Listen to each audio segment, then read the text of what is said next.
بسم الله الرحمن الرحيم. Nabi SAW juga manusia terbaik tapi diuji oleh Allah SWT. Apa yang belum datang musibah kepada Nabi? Di masa hidupnya yang paling mendukung dakwah Khadijah radhiyallahu anha, istri pertama yang sangat mulia beliau, ya, menghabiskan waktunya, hartanya untuk dakwah Nabi SAW. Dan Allah karuniai Nabi SAW anak dari beliau, gitu kan? 2 laki-laki Qasim dan Abdullah dan 4 perempuan, Ruqayyah, Ummu Kalthum, Zainab dan Fatimah radhiyallahu anhum ajma'in. Dan pada saat meninggal, penopang dakwah hilang. Plus lagi paman beliau Abu Talib meninggal juga. Maka dikenal dalam buku-buku sejarah dengan Amul Huzun, tahun kesedihan. Nabi SAW sedih. Pada saat Abu Talib meninggal, Khadijah meninggal, hampir seluruh tokoh Quraisy di Mekah menghina-hina Nabi. Lebih dari sebelumnya.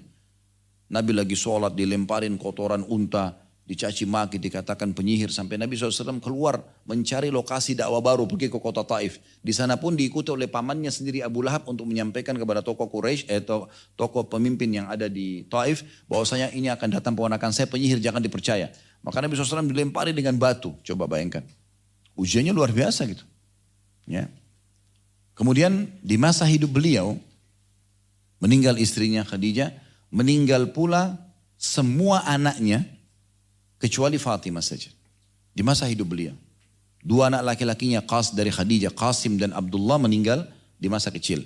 Lalu beliau juga menikah sama Maria Kiptia, punya anak namanya Ibrahim, meninggal juga. 3 anak laki-laki.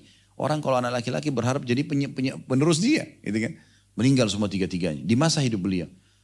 Dari anak perempuannya 4, 3 meninggal di masa hidupnya. Ruqayyah, Ummu Kalthum dan Zainab meninggal semua. Hanya Fatimah saja yang hidup setahun setelah Nabi SAW meninggal, baru beliau meninggal. Meninggal anaknya. Dalam hidup beliau SAW, apakah Bapak Ibu pikir Nabi tidak diganggu orang? Diganggu orang. Digibah, difitnah, diganggu. Padahal beliau Nabi, manusia yang terbaik. Dikatakan penyihir, dikatakan pendusta, segala macam caci maki. Setelah punya pasukan pun di kota Madinah, dia jelas-jelas beliau punya kekuatan, masih ada orang munafik selalu sebarin berita-berita yang tidak benar tentang beliau.